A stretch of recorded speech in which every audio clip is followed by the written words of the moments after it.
I wanted to be a motivational speaker, and then when I got to high school, I was like, oh, I want to be an attorney. And I did like a year of college, and I was like, okay, I don't want to do this anymore. A lot of times we're looking outwardly for answers, and most of the times that's inward. But you won't find that. You won't be able to hear it unless you make time for stillness, unless you make time for meditation. That all the planets and all the stars in our solar system do play a role and do affect us very differently. A lot of other planets retrograding right now. So retrograding is when a planet spins backwards. And usually when a planet spins backwards, it's a time to slow down. Full circle, numerology, cosmology, all ties into astrology. And so each number is ruled by a planet. So all these planets move.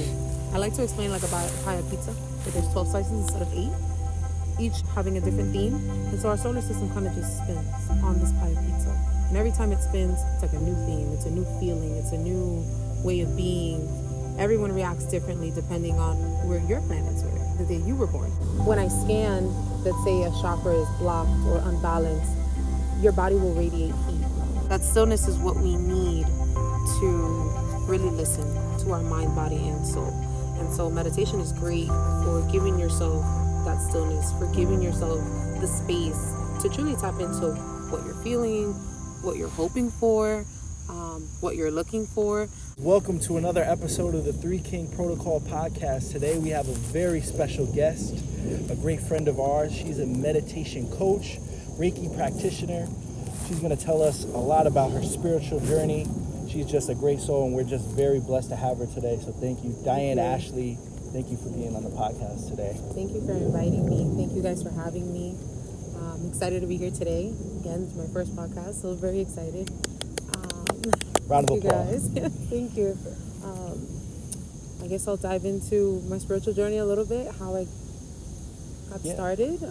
So again, like you said, I'm a meditation coach, Reiki practitioner, yoga instructor with both kids and adults. I dabble into a lot. I love astrology, love numerology, all the things. Very involved. My spiritual journey started 5 years ago. Again, we say a lot that the spiritual journey is a very mind, body, and soul process. And so in this process, that's kind of what kickstarted it. I started in 2018 was what kickstarted the emotional aspect of it. So I would say the mind aspect of this journey.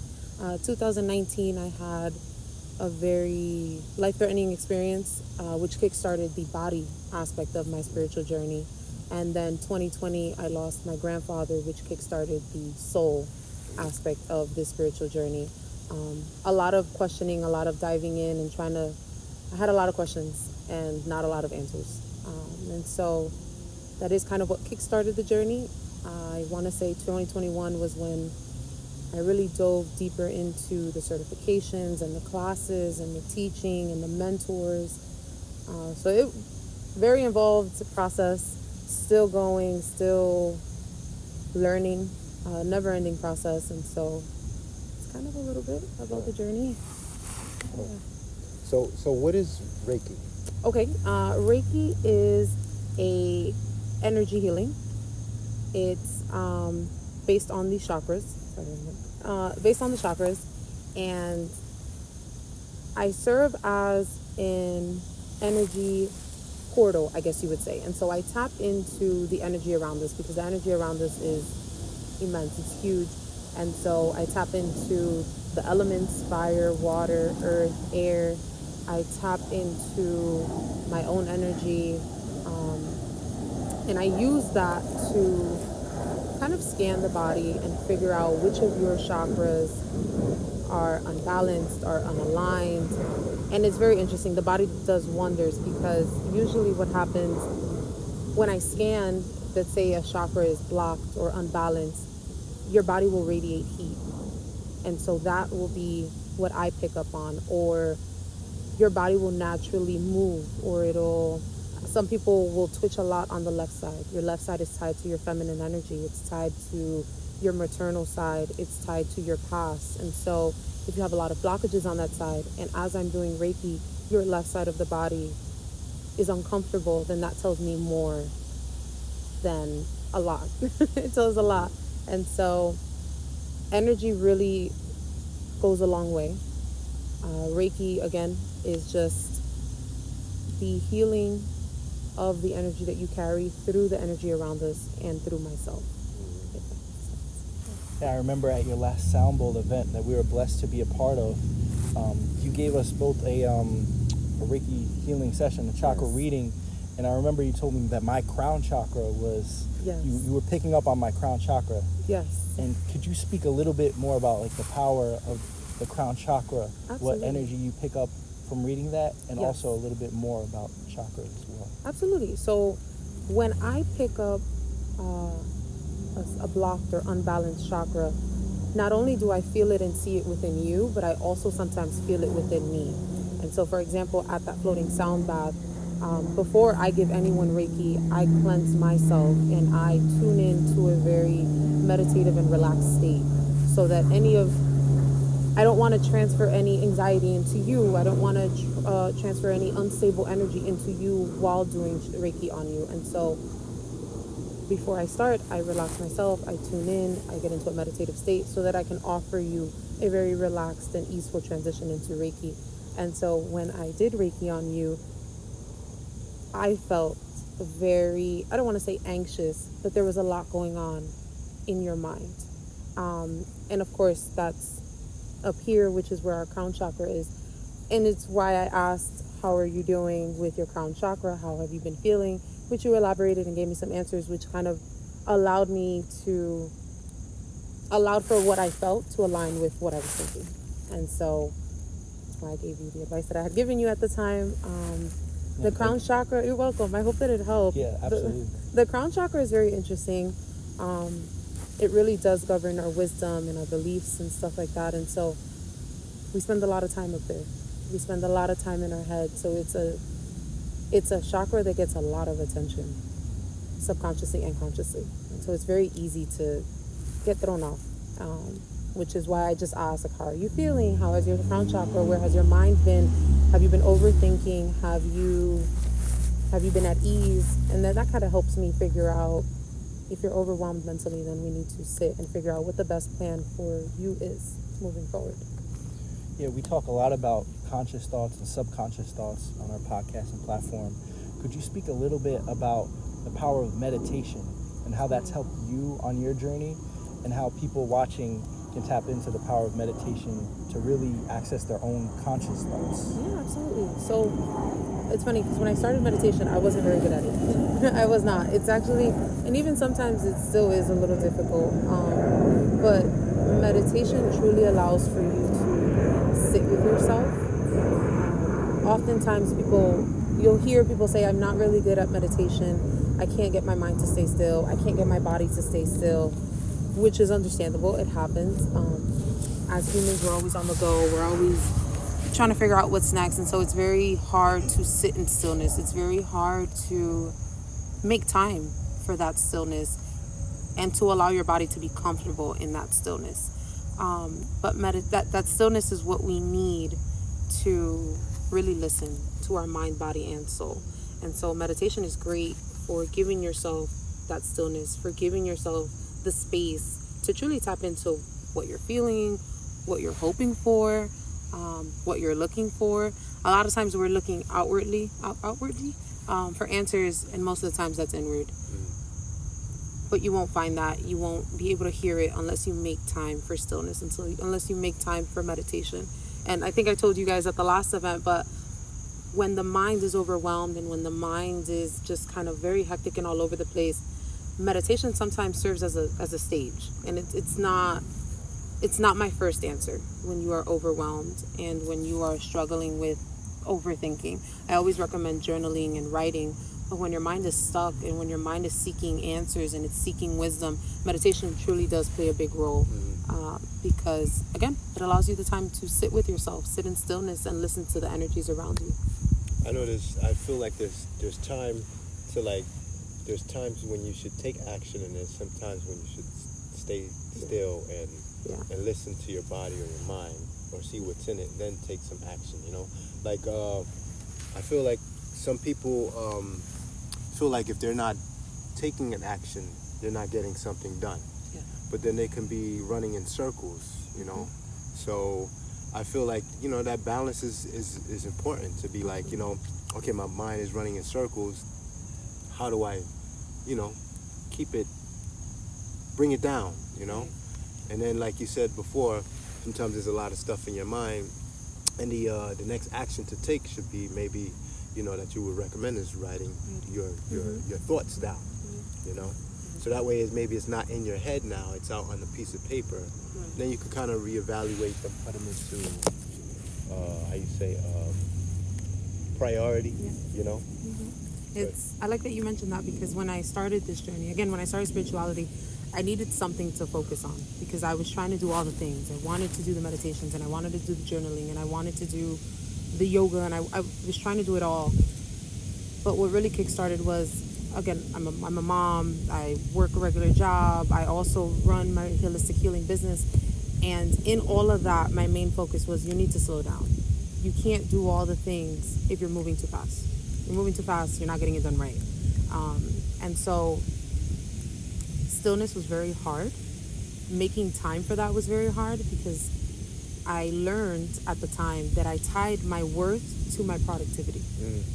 So if I wasn't doing anything, I felt like I really wasn't doing anything. That's everywhere. Yeah. I mean, that's a lot of, like, you know, you go to work and, like, what are you doing just sitting there? You know? Yep.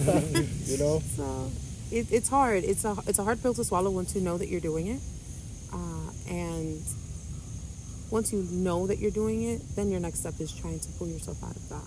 And so I had to learn that stillness was okay. And I had to learn that making that time for myself was okay. And that it was worth the bigger picture. Maybe at the time I couldn't see it and I didn't understand why, but it was worth where I am today. Right. And you can make progress in stillness. Yes, absolutely. A lot of progress. Right. You mentioned those, like, monumental moments that happened in your life that led you down this journey and this path. Was there, like, a specific moment or time where you can remember seeing, like, being in the present moment where you're like, wow, I'm where I'm supposed to be, or I'm really on this new journey? Yeah. I would like to say recently. I lost another family member earlier this year. Sorry to hear that. Thank you. And my reaction was a lot different. So I don't know if you guys dabble into dreams, but I pay attention to dreams a lot. And before that family, it was my grandmother's brother, very close to us. Before he had passed, I had a dream where it was my first time dreaming with my grandfather. He passed in 2020, and I'm the only one in the family that hadn't dreamt with him. I took that very personal. I'm like, I'm all into the things. Why am I not dreaming with him? Everyone else is, and I'm not. And in that dream, I basically relived his death all over again. But in that dream, he basically told me, you're too angry, and you're taking away from the last few minutes you have left with me. I took that like the hardest blow. And then, I woke up and I was like, all right, that was kind of a hard lesson for that to be the first time you come into my dream. But okay, I'm going to take it. I'm going to apply it however it may fit. I don't know why you said this, but okay. A month later, he passes away. And I wanted to be angry. I wanted to ask more questions. I wanted to dig down the family line and ask why, how, who, what, when, where. But I had to do a lot of acceptance. A lot of understanding. Again, that's where the crown chakra starts to get thrown off again. I was a lot in my head. I spent a lot of time in my head. But that moment for me was very pivotal, because I was like, I'm not who I was in 2020. I'm not reacting the same way I was in 2020. I know a lot more now than I did then, and that's okay. Even though this hurts, because it's still going to hurt. A loss is a loss. I just took it a lot lighter. And me taking it lighter allowed my family to also take it lighter. When that happens in 2020, everyone is seeking answers. This time, everyone kind of turned inward towards family. And they came to me for a lot of questions. And that was eye-opening for me. Because in 2020, no one was coming to me for questions. We were all nitpicking and arguing. And that was very pivotal for me. We did a lot of growth. I say I did a lot of growth myself, but that really poured into my family. And that was like my eye-opening moment this year. I would like to say that really, like, I'm on the right path here. I'm doing all the right things. it feels very all over the place because you're trying to dabble into a lot, but it all ends up in the end. It all does make sense as you go. So that was nice. That's beautiful. That's amazing. You know, we talk a lot about how, you know, consciousness is everywhere and it's in everything, and how, you know, the change that you make in your life and the growth that you make affects everybody, not just yourself. And could you talk a little bit about, you know, the energy that exists out here? Like, you know, we look up at the skies, we hear more about, you know, different phases of, you know, the moon, this recent eclipse. Yes. Can you speak a little bit about your journey learning more about all that exists out here, Absolutely. the planets, stars, and how they affect our everyday life? Yes. Oh, love that. It's a topic that I talk about a lot. So I always like to start with the moon affects the ocean, right? And the earth is 70% of the ocean. We are 60% water. And so when I think of that, whenever the moon is in a different phase, I pay attention to how that affects us. And so they believe that all the planets and all the stars in our solar system do play a role and do affect us very differently. The moon controls water. We tie water to emotions. We tie water to the processing of emotions. And that's just the moon. Then you have, for example, you have Mercury. Mercury is the planet of communication. It's the planet of belief system. It's the planet of technology and adaptability. I like to use adaptability. Then you have Venus. Venus is the planet of love. It's the planet of money, the planet of abundance, connection. You have Jupiter, which is the planet of luck. And so all these planets, you know, have different themes. And you have the stars, you have Chiron, you have your Lilith. There's a lot that goes into it. And I say that as they move, it moves us.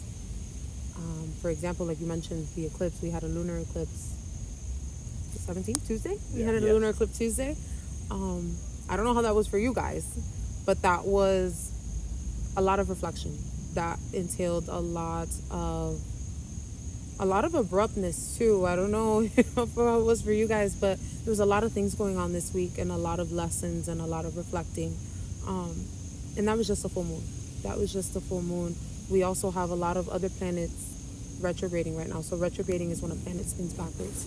And usually when a planet spins backwards, it's a time to slow down. The planet is spinning backwards, you need to slow down because nothing makes sense. And so I do believe that all these things play a role and affect us in our day-to-day.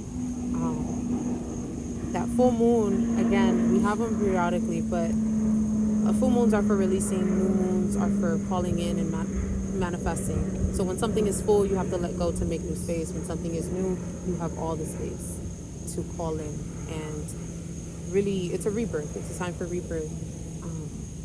And so they all affect us very differently. Mars is the planet of action, aggression.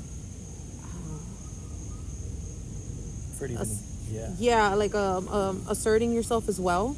And that planet right now is in Cancer. And so all these planets move.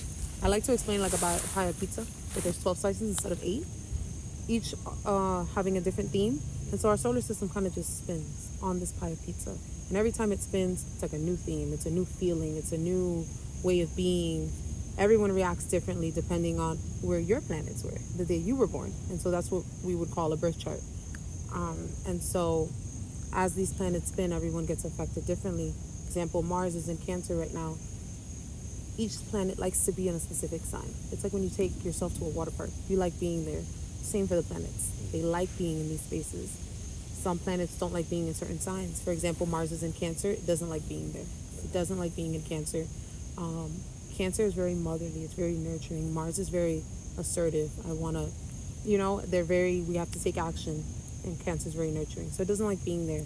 So right now, up until mid-October, I'd like to say, Mars will be in Cancer. I've noticed that people are a lot angrier or focusing on trying to prove their point and make sure they get themselves across. So it's a very challenging time. I have a daughter and I wake up in the morning and was like, hey, this planet is in this sign. Don't take anything personal. Stay low. Be careful what you say. Think twice. And she's like, okay. That's very good. But it goes a long way. Yeah. I don't, especially the planet of communication. When Mercury is spinning backwards, our communication is easily misunderstood. Like, listen, if someone says something and you take it the wrong way, just let it go. We'll touch base tomorrow. If someone says something or you say something and they don't understand you, it's okay. Right. Where we touch base after the Mercury retrograde, you know? It's Yeah, I remember one of your events, the Sound Bowl, Mercury was in retrograde. Yes. And I remember a few days before that, we were talking, and we have a lot of plans, and we often talk about the plans and the steps. And I'm like, I got this energy right now. I'm ready to go. I'm ready to do this and that, and this is how we're going. He was like, and I'm glad for him because he gave me a, like, okay, how about we just take it down a little bit, And then I saw it and I was like, yeah, you're right. You're right. I got to take it down a little bit. Then we go to your event and I'm like, it's all peaceful there. And I'm like, this is good. This is like what I needed. You know what I'm saying? So I needed to like, a lot of times I'm in my head a lot again. And then I feel like, especially during that time, I was like, I want to go. I'm ready to go, And, but I think it was more time, and there's other things that came into to show me some signs to say, you know what, get some other stuff in order, cleared some things up, and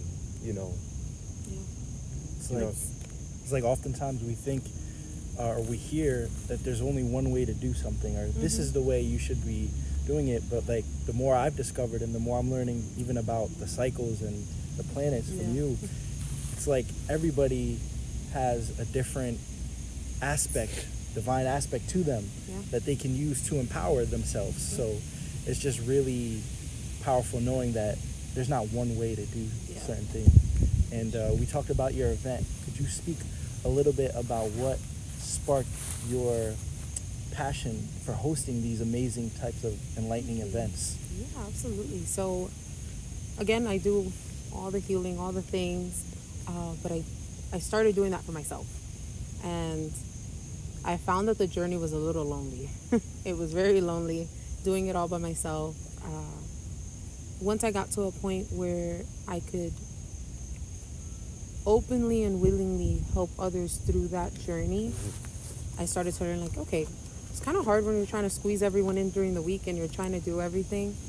I was like, maybe group events might be a lot more, and it also allows for community. It allows for a safe space. It's not just you going through this. It's not just you trying to learn the things. And so these events really do allow for us to come together in a safe space for you to ask the questions. Because as you saw, our events, after the event is done, it's a time for questions. It's a time where I allow people to come to me. How's your day? How are you feeling? Like, I came up to you guys, how are you guys doing? It's a time where after I, help you and help you, give Reiki and stuff, I do want to connect with you. I do want to see where you are in your journey, and I do want to see where I can help best. Any advice, any methods, anything that I can best give in your journey. Doing group events really does allow me to do that on a bigger scale versus meeting one-on-one and trying to squeeze everyone in during the week. And so these events really, they take a lot of planning, they take a lot of putting together, but they're so worth it once everything is together. And the feedback and even just being in the space is nice. I make these events so that I can help others heal, but I heal through these events too. I learned so much through these events. The floating sound baths, you guys were there for all three of them. Those floating sound baths almost tested. Fell in. Yes, almost fell in the water. He did. Thank you for doing that. And people say, again, you help yourself by helping others as well. So as much as you're out there and you're helping all of us while doing these events, that helps you as well. And they say that when you meet someone, most times everything is a reflection of yourself. And so even just speaking with you guys, sometimes I'll take a step back. Any conversation that I have, I dig deep in when I get home. It can be the most simplest conversation, but anything that I tell you guys or listen from you guys or anyone that I speak with, I take that home and I sit with it and just kind of give it attention, give it grace, and see if any of that really applies to me too. Because sometimes if we are a reflection of who we come across and the conversations that we have and the experiences that we have, then there's a lot to learn in everything that you do on your day-to-day. And so even as simple as your crown chakra conversation, I went home and I was like, okay, I need to give my crown chakra a little love just in case. If this was a lesson, if this was a conversation that I needed and I just wasn't really in the zone to figure out if it applied to me or not, I'm going to give it some love. Because sometimes I talk to myself through you. And so any advice that I might be giving you, sometimes I need to hear it too. And it took for that conversation for me to get it out. And so it really is full circle. Everything I do is full circle. It's nice. It's like sometimes like we talked about earlier, we're always on the move, we're always on the go. But that little moment to just sit with yourself or sit with that feeling and just stop. It's just very powerful. Yeah, it is. It could be scary, you know. I remember before, you know, a few years ago, you know, it's been suggested to me, or you know, and I felt it. You know, I started reading, and then at times, you know, I could only go for so long, you know, and then I'm like, okay, now I'm into something else. And it was I guess it was a little scary, a little hard, difficult. But, you know, I think, like with anything, you know, try to be consistent with it and keep doing it. Then you get better and it gets easier. You know, I was saying that, you know, I was doing things that would take my mind off of really trying to understand myself and understand what the issues and causes were, you know. So I was taking my mind off of by doing other things, you know. And it wasn't until you know, some time ago that I was like, you know, I feel like I'm making progress while going inside and taking ownership of what has happened, what, you know. So I feel like, you know, at one time I was talking to somebody and I was telling them that it puts a lot of pressure on yourself, you know, but I really feel that we're out here, we're great. You know, we're out here to be great. You know, our bodies are like these machines that are, I don't know, that are really great. You know what I'm saying? And the potential that we have, if we start to tap into that, the little bit, you know, you tap in a little bit here, you tap in a little bit there, then it starts to add up, and then it starts to become habits. It starts to, you know, steamroll, and you're like, wow, you know, like. I'm getting high on this stuff here, you know? So, you know, I just feel like that's you know. I said that, I want to say Wednesday. I was going through the playlist from our floating sound bath. I'm always trying to adjust my playlist for my events. And there was this one song, and I was like, oh, this song will forever take me back to those floating sound bath events. Like, so, fun fact, before the floating sound bath, our last one, I jumped on a floating pad by myself, and I just had the phone playing music, and I was like, I've hosted 3 events, and I've yet to float on, I've yet to experience, this is crazy. So I was like, I want to go out with a bang. I want this one to really, you know, resonate with everyone, and I want everyone to feel the feels, basically. So I was like, I need to get on this floating sound bath, so I know what this feels like, so I know what I need in this moment in order to best give that to you guys while you guys are floating. And so in that moment, I was like, wow, this is so nice. Like, just, I got to experience what you guys experienced at the floating sound bath, and I was like, I love this. And the person I was talking to, they didn't get to experience the floating sound bath. I was like, oh my God, it's just such a natural high. Like, I wish you could have experienced it, the tranquility, the stillness, and really sitting with all the things that were coming up during those floating sound baths. Because again, we were working with the element of water. Water is emotions. Water is releasing. Water is processing all the uncomfortable things. And you guys were able to do that, you know, just staying in stillness. And so I get that just that feeling and being in that moment, I've fallen in love with that in the process. And I can feel what you were saying before.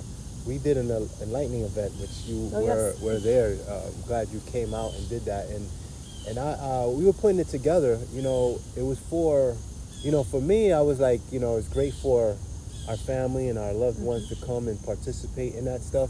And I was like, I'm looking to get some stuff out of this because I need some stuff, right? It was unfortunate that I wasn't able to experience some of the, you know, like what you did there and with some of the other guests that were there because, you know, I had to do some other work in the kitchen or whatever, right? But, you know, moving on that, I said, you know, at least some people, because they told me that they got some good stuff out of it. It either opened their eyes, made them see something differently. They felt something, you know. So I said, from that time, I was like, you know, I have to start enlightening myself, you know. So we're looking to do more events like that. And then when your event came up, I was like, yeah, I'm all for it. You know, I'm gonna go participate and just be, you know. So that was really good and refreshing, and it's Piggyback off the events, I appreciate you guys for participating. That was, again, my first time collaborating with other business owners and other people in that field, because it's all wellness. It really is the drinks that you guys make and the knowledge that you guys pour into others. It is all wellness. It is all helping others get better, mind, body, and soul. That was... I'm sorry. No, you're fine. That was, again, it was great working with you guys. I truly loved it. Your enlightening event was amazing. I was like, I need to get them back into something. I need to host something with them. So that was nice. I really appreciate you guys for participating. Thank you so much for being a part of it. She had 3 enlightening meditations that really just took the event to a whole nother level. So we're really excited to host more events like that. And we're very grateful that you were a part of it. And we talk a lot about, you know, just the power of giving to others. Like when you give to others, you get that energy right back, and we're all interconnected. Could you speak a little bit about how much that's affected you, giving other people Reiki healing? Not only are you healing other people, but could you describe the feeling that you get when you're healing others? Sure.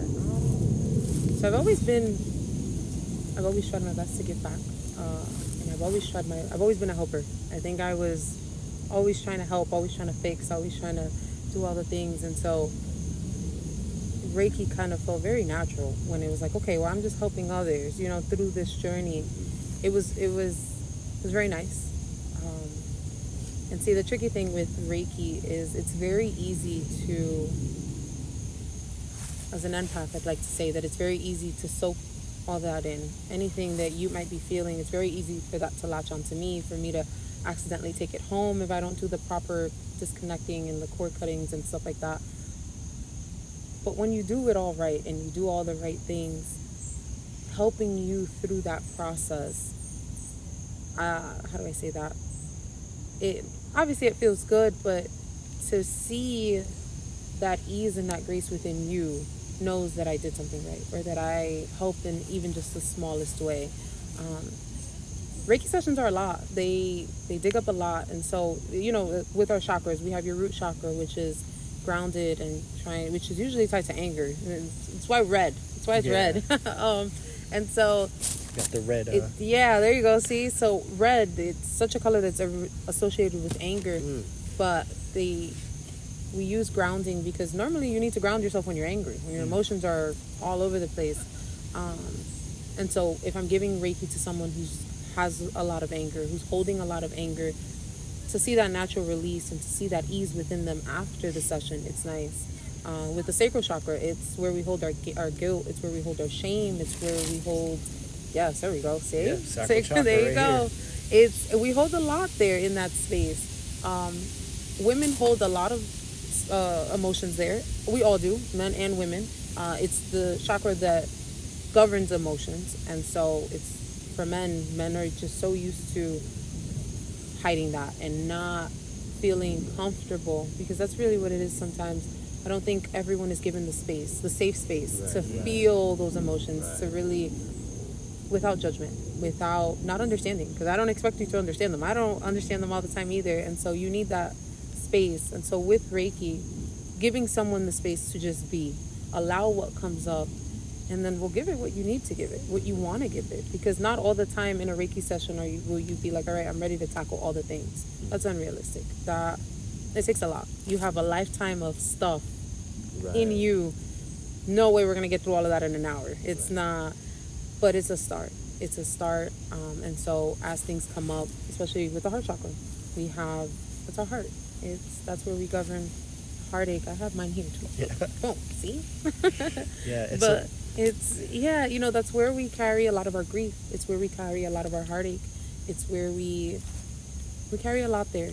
our gratitude. That's where all of that comes from. And so a lot comes up during our Reiki sessions. Emotions are high.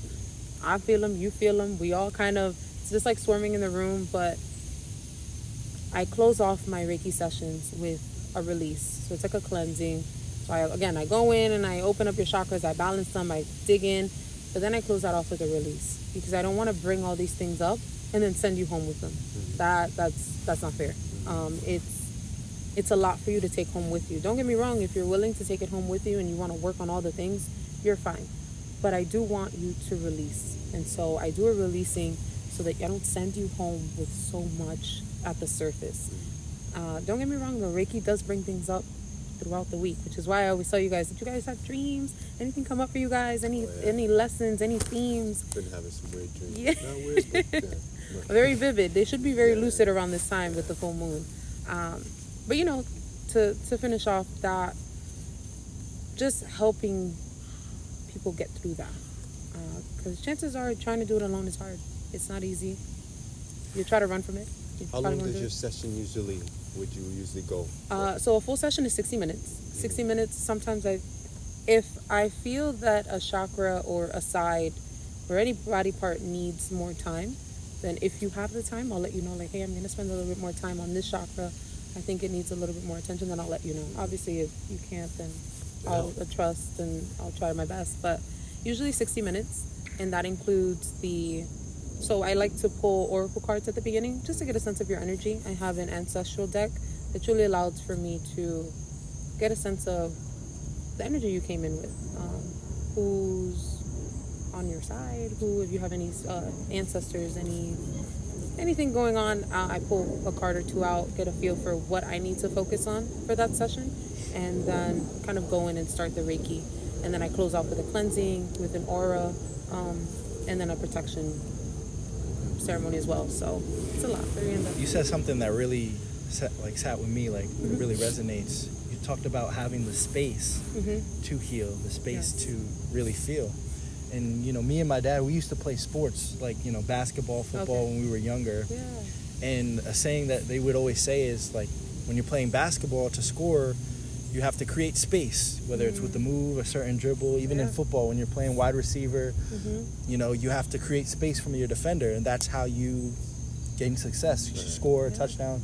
So when it comes to healing, or, you know, really letting go of those negative feelings, you need to create space. You need to create that safe space, and that safe space looks different for all different people.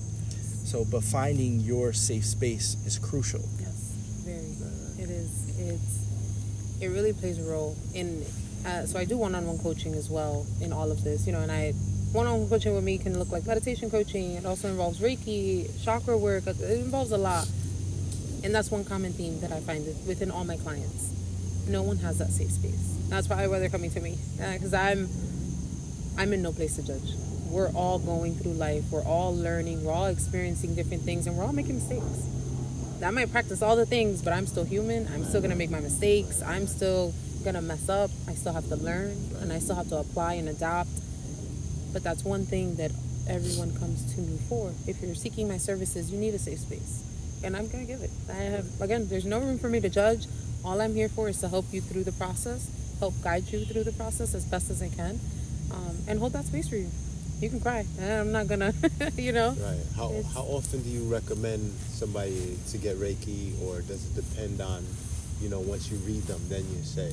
Yeah. So I get Reiki sessions 2 to 3 times a year, a full 1 hour session. Okay. A full 1 hour session, which is very lengthy. It's very involved. It's very in depth.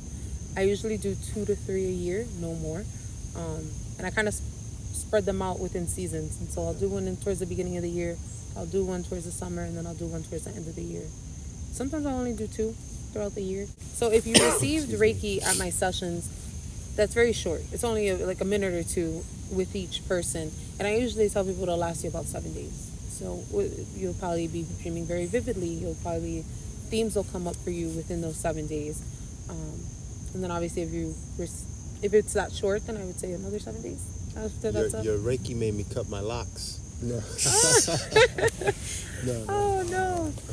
I hope for the better. I hope it was a good release. No, it actually was. It was, you know, like again, there was there was a period of time that it was coming up in my mind. I was like, I know I need to, like, I feel, just the other day I was learning that, I heard that, we regenerate ourselves as a human body like every 7 years. And it's weird because I had locks years ago when he was even younger, right? Okay. And I had him for about 7 years or so, 8 years. Okay. Cut him off.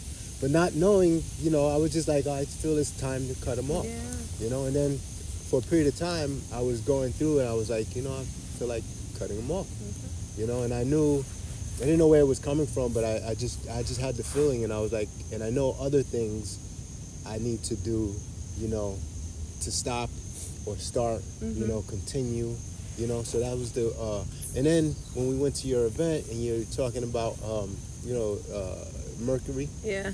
And then finding out a little bit more about that, I'm like, I'm tying things in now. I'm like, oh, wow. So, It's funny because I saw you sitting. I was like, I hope I'm not confusing him. I hope I'm making sense. But it's nice to know you were just reflecting and you were just kind of trying to connect the dots. I was like, I hope I'm not throwing him off. This is a lot of information. No. When we talk about different cycles and numbers, like you mentioned the 7 years, in my head it just came up 7 chakras. Yep. And then sometimes in my life I see, different numbers, whether it's 333 or 111. Even our name, Three King Protocol. For me, the number 3 resonates. I have a question. I know there's a question in this. So, do you have a number that sits out to you that is special? And could you just talk about the power of numbers and how they play a role in our own life? Absolutely. So numerology. Numerology. So I'm studying numerology now as we speak, truly trying to dive in a little deeper into numerology. Because I feel like astrology I have down packed. And I know all the planets, you can ask me all the questions, but numerology is one that little by little I'm starting to learn more. I've always been into angel numbers. Obviously, you see the numbers, you'll go to the store, you'll get a receipt, and it's like 111, $11.11. Or you go to the gas station, and gas is like $3.33, and you're like, oh my God, what is that? But numerology is very important to me, surprisingly. I use it a lot. I pay attention to it a lot. Life path numbers. I remember we dabbled into life path numbers a little bit. And so the number that stands out to me a lot is 33.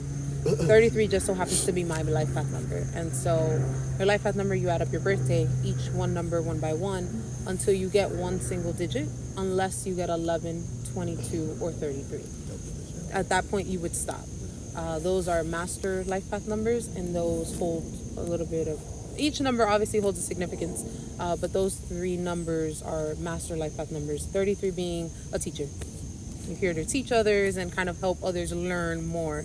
And so 33 has always stood out to me. Before I learned that it was my life path number, I would see 333 a lot. And I was just like, okay, that's nice. Like, cool, numerology, Once I learned that it was my life path number, then I started to pay attention more. And so when I tell people, if you see an angel number, I always tell people, stop what you're doing and figure out what it is that you're doing. What are you doing in that moment? Don't go on Google. Don't look up what it means. Stop and figure out, what are you doing? What are you thinking about? What's going on in your life at the moment? And when you have that under wrap, then go look at what the number means. Right. Because when you go look up what the number means, you forget what you're thinking about. Right. And you can't apply the meaning of the number to what's currently going on. 222, we associate that with choices, finding balance, bringing in balance, finding connections, partnerships, it involves a lot. And so oftentimes if you're seeing 222 a lot and you're balancing between 2 decisions, it's kind of like, hey, make the time to, sit in stillness and figure out what it is that you truly want. If you have 2 decisions, why is it really so hard? You should know, 333, I started to learn that was just kind of my spirit team's way of trying to connect with me and letting me know, like, all right, you're kind of doing what you're supposed to be doing. You're in the right path. You're in alignment with what you said you wanted to be doing. And so, numerology plays a role a lot. I always recommend people to find their life path numbers. Oftentimes, if you're seeing a number a lot, it might associate with your life path number or someone very close to you. So they're very important. You'll be very surprised. I also like to use my birthday. And so if I see 11:14 a lot, I'm like, oh, nice. That's a nice confirmation. I don't really look at the clock at 11:14 in the morning or at 11:14 at night. And so when I see the numbers, I'm like, okay, that's nice. That's my birthday. It's a nice confirmation. And so numerology goes a long way. It does go a long way. Every number means something. I'm starting to learn briefly, but the study of cosmology, which is learning the card deck. So it's the card deck, the diamond, spades, all those things, which ties directly into numerology. Also ties directly into your life path number. And so it helps a lot. And it's crazy because, again, full circle, numerology, cosmology, all ties into astrology. And so each number is ruled by a planet. They all go hand in hand. And once you kind of learn, like we were talking about astrology earlier, a planet that always scared me was Saturn. Saturn is the planet of discipline. It's the planet that makes you work. It's the planet that makes you sweat. That's what I call it. It's a tough planet to work with. Fun fact, so you know how Mercury retrogrades, so it spins backwards every so often. Saturn also does something similar, but every few years. And so it's called a Saturn return. Saturn will go into the sign it was in when you were born. And that'll happen around the age of 27, up until the age of like 29 or 30. And so I don't know where you were around that time, but usually if you're not in alignment with what you're supposed to be doing, it's a tough time. If you fight against it, it's a tough time. Tying it back to numerology, my life path number, my cosmology number is directly tied to the planet of Saturn. And so in this lifetime, I am here to truly master discipline, to truly work for what I want. If I don't work for what I want, I will not see rewards. Like that is, I was told the other day, if you don't work for it, you see no results. It's not like, oh, I'm just going to hope and wish. No, if I don't work for it, I won't see results. If I put in the work, I will see the rewards. And so I had to learn to love the planet of Saturn through numerology, through the numbers, because I was very scared. I'm turning 27 soon, so I was like, I'm not ready for my Saturn return. I don't want my world to be shaken up. I'm not ready for that. I'm still trying to learn. But through numerology, I was able to learn to love Saturn. And truly, Saturn will always reward you. As scary as it might be, Saturn will always reward you. If you're doing the work, you're doing all the things, and you're learning, and you're trying to be in alignment with what's best, it will always reward you. And so I had to learn to love it through numerology, surprisingly. I feel like maybe a little misconception, or a lot of times when people might think of spirituality or some of these concepts, they might associate that without, the discipline aspect or, Yes. But in reality, it ties the discipline aspect more than anything else. Yes. It's not that, these concepts of chakras or, manifesting, it's not really something that's outside of you. It's all about going inside. And when you go inside, that's when you really have to face yourself. And that's when you're able to really install that discipline or that work ethic. It's really just giving you, the energy you need to accomplish what you chose to live out here, your desires. That's true. That's something I get a lot. It's like, oh, you just think you're going to manifest and it's going to happen. No, it's not true. I know that's not how that works. You have to apply the work. With everything in this life, you have to apply the work. I think when I think of manifestation, when I think of that, I think of your belief. What you think is what you create. What is in your mind is what you bring to life. And so it's very easy to manifest subconsciously. Right. If you're thinking dark thoughts, if you're thinking negative thoughts, you're going to manifest those things. Right. If you're like, oh my God, I never make money, chances are that's what you're going to manifest. That's what you're calling in. Obviously, if you work hard for it, I don't believe that'll happen. And so it's very easy for people to kind of like, all right, she's not doing any work. She's just talking about writing stuff down and throwing them in the fire and hope that they happen. No, I'm going to throw it in the fire and then I'm going to go work because I have a lot of things to do. And I know that it's not going to get done if I don't work. But I'm also going to believe that if I work hard enough, it's going to happen. And that's, I think, where my manifestation really sets in for me. I just want to believe that I can, believe that it will happen, and hope that it does. And that's truly where I tie people back. say seeing is believing, but it's really believing is seeing. Because when you really believe in yourself, that's when things start to click and you really see the future. You can see it happen. Having that imagination, like you believe it, if you have it in your head, and you'll be able to see it. And then you can manifest that through action and through work. And I like that. I like that you work with kids.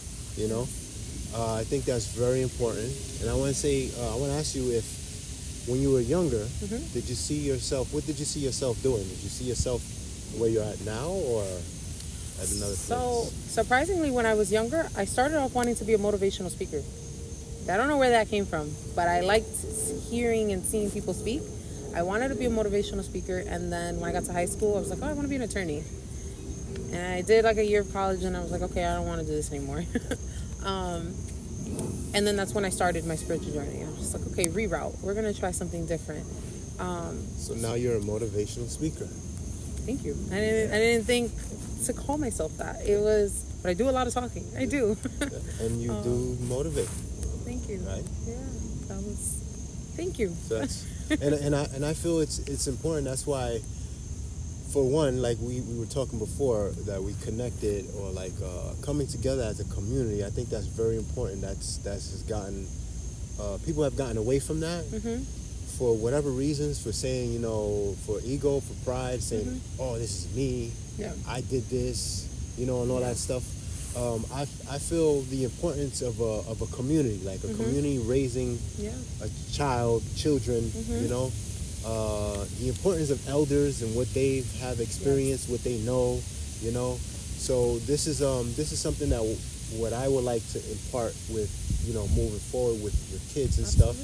And, because like a lot of the times, consciously, subconsciously, we've had stuff put into our heads, through our parents, through our family, through our schooling, through, society. And it's taken away from, what we wanted to do, what we thought we were good at doing. We wanted to play in the dirt. They said, no, don't play in the dirt, Yes. So I feel that it's important for us to allow the kids to tap into their natural, what they like, what they want. Ask them, what do you want to do? It could change from day to day, from year to year, but just to tap in, what do you like to do? What would you like to do? And then saying, you can do that. And surround your circle, and that's going to empower you. And there's no reason why you can't do that, because once we understand how powerful we are as human beings, and that everything is connected, and that the energy and vibration that we have is like, why can't we achieve something? Especially if there's other people helping, with that. So I feel like, we talked about before about raising the consciousness and being more positive in this world, and having peace and everything. Of course it starts within us, but then when we connect with each other in a peaceful manner, and we instill that into the younger generation. I hear a lot, people talk about, oh, this younger generation, this and that. I was tired of hearing that, because I'm like, who raised that younger generation, And so it comes that, people are not taking accountability. They keep passing the buck. They're saying, it wasn't my fault. So then if it wasn't your fault, you feel you don't have anything to do with it. You can't have anything to do with the change, So I feel like, again, going back to the kids, I like that you work with the kids, and that's something that, I feel that's really important. That's what we want to continue. So when I started this, so I don't want to say when I started this, because, I started the spiritual journey 5 years ago, but when I finally decided to put myself out there and help others, I started with kids. I was sitting mid-July, a few years ago, I was sitting in the basement, and I was like, okay, I want to bring a program for kids. I want to figure out how I can teach this to kids, and how I can raise the awareness, raise the vibration within kids. I was like, how do I do that without ruffling feathers? How do I do that without making any family seem uncomfortable? Because a lot of what we practice can be misconstrued, it can be misunderstood into other things. And so I needed to figure out a way. And I was like, okay, I need to start with mindfulness, because that's just self-awareness. At least for me, that's self-awareness. I want them to be able to understand themselves. I want them to know that they're their own individual, no matter the programming, through mom, through dad, through grandma and grandpa, and in your environment, and who, I was raised in Passaic. All that I practice is not easily found in Passaic. I honestly don't even know where to start, where to find that in Passaic. But when I started this program, I started at our local Boys and Girls Club. I went to them and I was like, hey, I'd like to start meditation classes with the kids. And it's just to teach breath work. It's just to teach self-awareness. I want them to connect with themselves. Is there any way that I can do that? And they loved it. They were like, oh, yeah, sure, of course. We don't have a program like that. And I was like, okay. And then we clashed a little bit because my form of teaching was a little different. They wanted sessions. They wanted yoga. They wanted structure. I would go into my class and be like, all right, how's everyone feeling? On a scale of 1 to 10. Are we even in the mood to do yoga? Are we even in the mood to meditate? Chances are after 8 hours of school, and now they're in an after-school program for 3-4 hours until mom and dad gets out of work, you don't want any more structure. You are tired. You want to be you. You want to relax. You want to get a feel for what you want to do. You want to sit with yourself. And so I would go and I'm like, all right, no yoga today. We're going to sit and we're going to talk and we're going to draw and we're going to, really sit with ourselves. And you want to play freeze dance? Because that movement is great for the body. And so the dynamic was very different because that was very important to me. I want you to do what you feel called to do. I don't want to force you more structure, more. That's very important. It just kind of went against everything that I was trying to teach them, everything that I wanted them to realize within themselves. One of their favorite games was Yoga Olympics.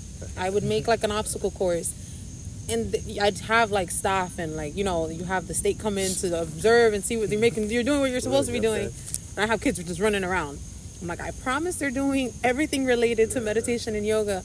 But this obstacle course entailed of them, I would cut out Scrabble letters and they would have to fill in an affirmation. So it would say I am, and then you'd have to spell smart or I am, kind. And so when you see people playing with papers, you're like, what are they doing and why are they not doing yoga? And I'm like, oh, they're practicing affirmations. So they don't even, they're fine. And even balancing, like I'd put a strip of tape on the thing and I'm like, just balance from one into the other and you'll make it. Even I learned sign language in high school, and so I like to teach the kids sign language in affirmations in sign language. They love that stuff. Like they're like, oh my god, I don't know. So I'll teach them their name, and then I'll teach them some affirmations. I wanted them to truly have fun with it. One day I came in and I had the older group, teens. They're like 12, 13, 14. It's a little harder to deal with. And this little boy's like, I don't want to come to yoga. Like I don't want to do yoga today. And I'm like, okay, well, what do you want to do? He's like, well, I want to play football. I have a football game after this, and I haven't practiced. Well, it seems important to you, and that's important to me. So let's do it. I want you to be at your best when you're doing something that you love. Right. And he was like, are you serious? We don't have to do yoga? And I'm like, we don't have to do yoga. Like, there's only 4 of you guys left. Everyone else went home. Let's do football. All the kids were on board. We did it, and then I got invited to the football game after. I was like, sure, it's across the street. I'll go. Right. But, seeing that in that kid was like, okay, they needed this. Maybe mom couldn't take them to football practice during the week. Maybe dad was busy at work. A lot of different things. They needed someone that was going to listen to them in that moment. Right. And that was me. Yeah. And so I gave that. And that, again, that really, to me, it's important that we give kids the ability to be heard, to speak their truth, to truly learn. Right. Only then will they be willing to listen to you. Yeah, a lot of times, as parents or anything, we're like, be quiet and just do what I say. And they ask why, and you're like, because I said so. I mean, and then that's like cutting them off and not expanding their mind, So, a lot of times, we fall into that, but we have to be able to check ourselves and not say that, that my parents were wrong and all that other stuff is just something we fell into. Yeah. But once we realize it, we have an opportunity to change that, and for the better, for the love of the kids, for the love of the community, for the love of the world, for the love of ourselves, and I think that's, the school system is, got it, It's interesting. We don't want to get banned or anything, but it's interesting. That's what I say. Yeah. When you're operating in your passion and your power, whether consciously or subconsciously, you're activating your chakras. You're letting that powerful, creative energy flow. Yeah. So that's really kind of what chakras is all about. Yeah. Really about bringing that attention, that awareness to certain energy in your body. Yeah. And you can do that not just by, sitting down, laying down in a quiet place and, chanting Om. You could also be doing what you love, and it's all about finding what your passion is. Absolutely. And I love that you brought that up, because when you're trying to teach kids chakras, they're like, what do you mean we have imaginary wheels spinning in our body? Like, I don't understand. And so I always bring up the rainbow, because if you pay attention to the chakras, they're very aligned with the rainbow. And so teaching, obviously you can't get kids to sit for 20 minutes in meditation. That's harder than you think.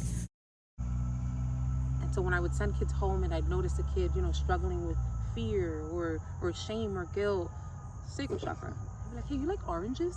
Do you like the color orange? I'm like, I'm like, do you have a favorite shirt that might be orange?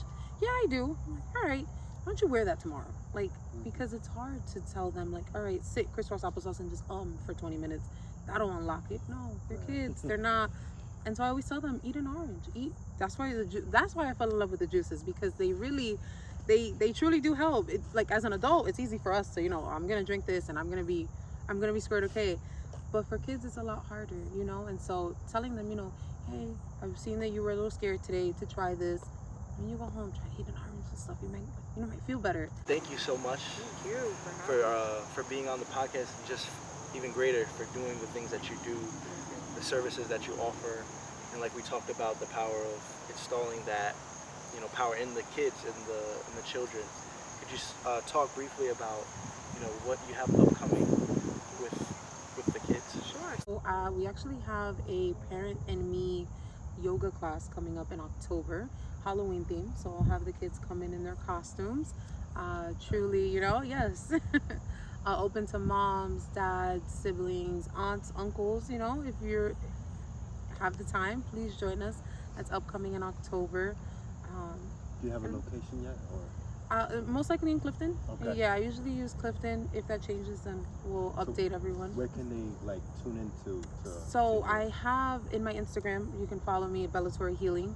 I have a link in my bio where you could purchase your tickets and gain more information on the event. So that'll be there soon as well. But I'm excited. I'm looking forward to that. After that, the only thing I have left for the year is a Christmas tree drive. And so I collect donations. I collect Christmas trees, used, new, and I team up with our local Boys and Girls Club and another local after-school program, and we give back to families that couldn't afford a tree for the season, and they truly are in need. So if you guys know anyone, please send them my way. They're more than welcome. So each child or each family receives a Christmas tree and a bag of ornaments so that they can all decorate the Christmas tree together. And so those are my upcoming projects with the kids. Thank you.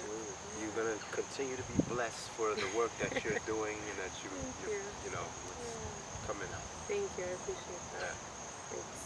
Yeah. That's where it starts. It starts with them. It really starts with them. They're the future.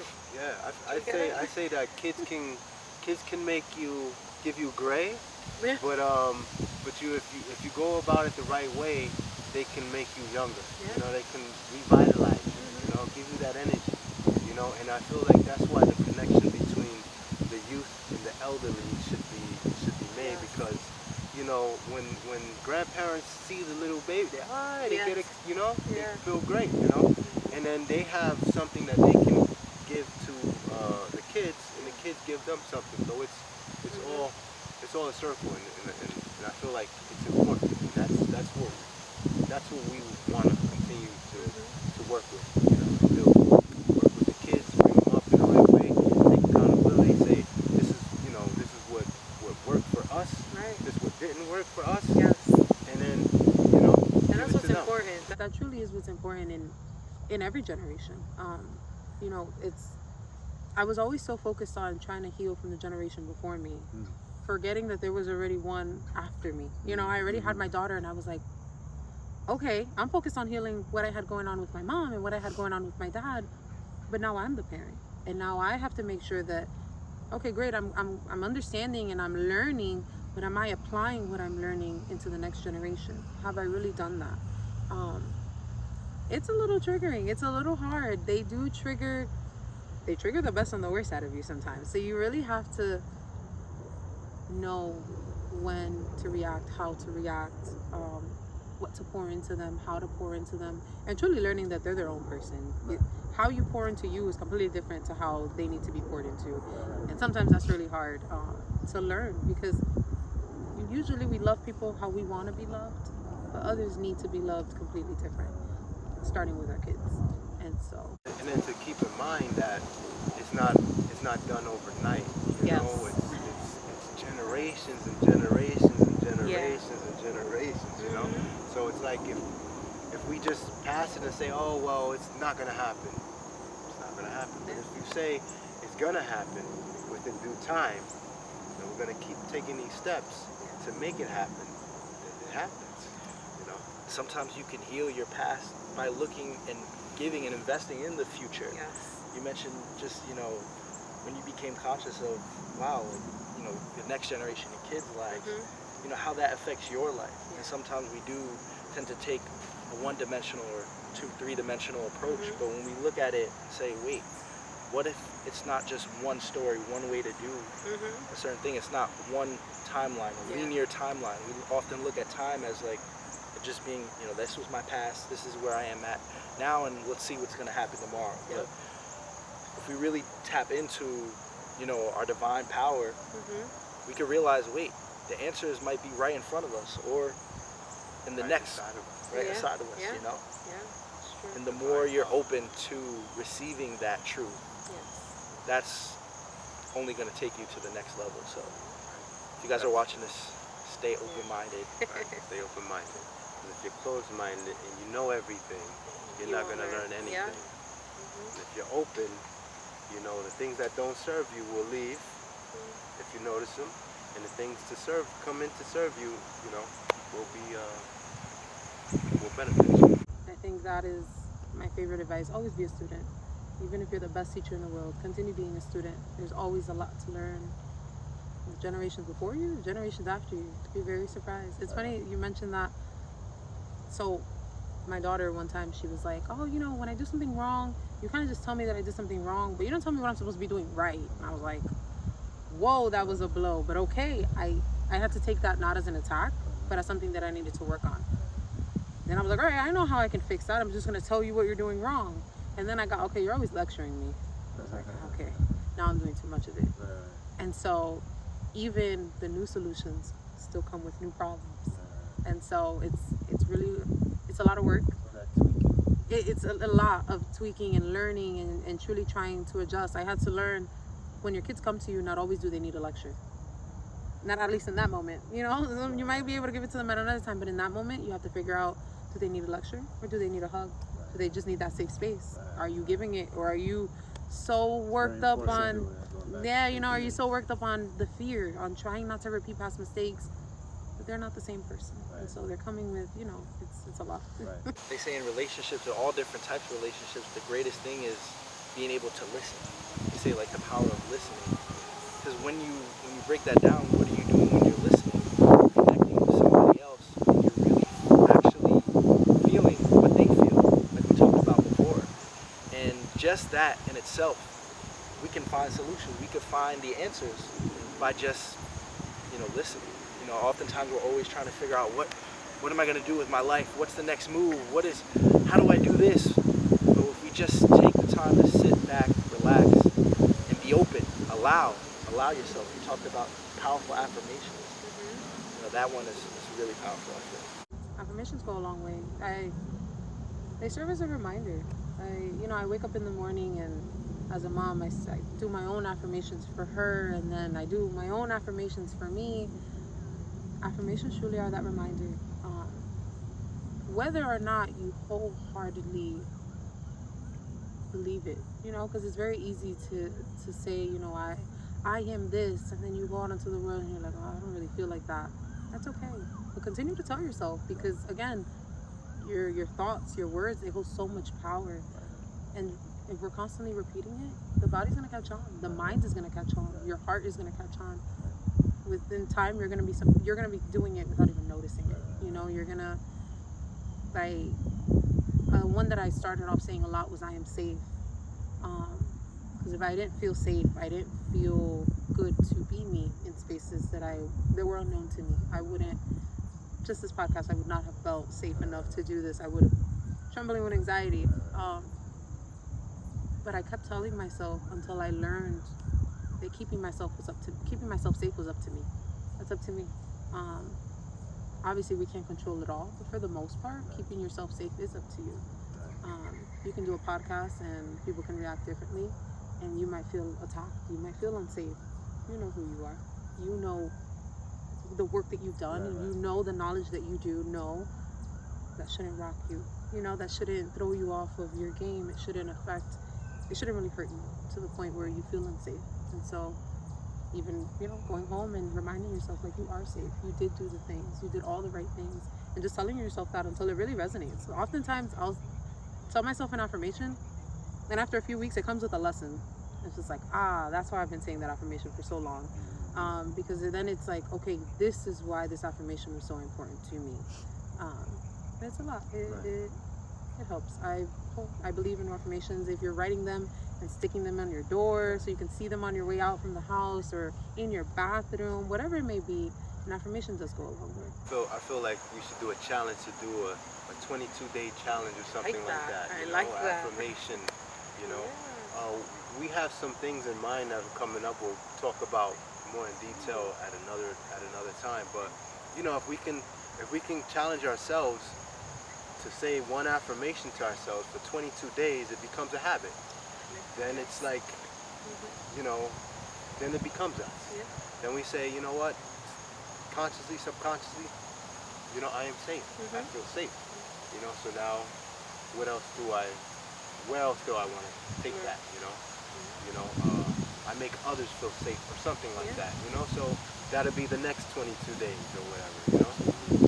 To ask you, this is just a side note. What was your reaction when I almost fell in the sound bath? I told you I didn't know how to swim. No, I'm kidding. Has that ever happened to anybody else? No. Or is that, I'm the only one? I think your dad in the previous one. Oh yeah, he almost. Yeah, I didn't almost fall, but I got a little, you know. A little wet. Yeah, I was like, oh my goodness. No, you definitely. You scared me just a little bit. Oh my goodness. I thought you were gonna fall in. I thought you were gonna hit your head. I was like, oh my goodness, no way. But I'm glad you didn't. I was hoping that didn't take away from his experience, but it might have just added to it. Yeah, I hope. You know, for a second I thought I was just gonna sink or maybe go to the bottom, but then I was just like, allowed myself to be like, float. You know, I wasn't gonna let you fall. I was like, no way. I went into mom mode. I was like, no way. He didn't have any of this before. There you go. That's what it was. It was my crown chakra that we talked about before. So there you go. But thank you guys for coming to that. That was so much fun. I really have loved having you guys there. Glad to be there. I'm really hoping to bring that back next year too. So stay tuned, everybody. Stay tuned for more sound bath events, more wellness events, Three King Protocol, Reiki healing. For those who are open to your healing services, your upcoming events, where can the audience find you, follow you, and learn more? Absolutely. So again, I am Planetary Healing on Instagram, on Facebook. I have links in the bio, and you can find all of my services there. I offer Reiki healing. I offer meditation, one-on-one coaching, group coaching, yoga sessions. I offer home cleansing. We do crystal jewelry, Reiki charged. We offer a lot of things, and so feel free to contact me, ask any questions. I do free connection sessions, and I love those because those are a start. I sit with you and I figure out where you are in your journey and which of my services best fit you. I'm not going to go and recommend any service if it's not going to align. I won't recommend a Reiki session if maybe you just need some yoga once a week, you know, which is also coming soon, hopefully starting free virtual yoga sessions on September 29th, 1 hour, once a week. My way of giving back a little movement to the community.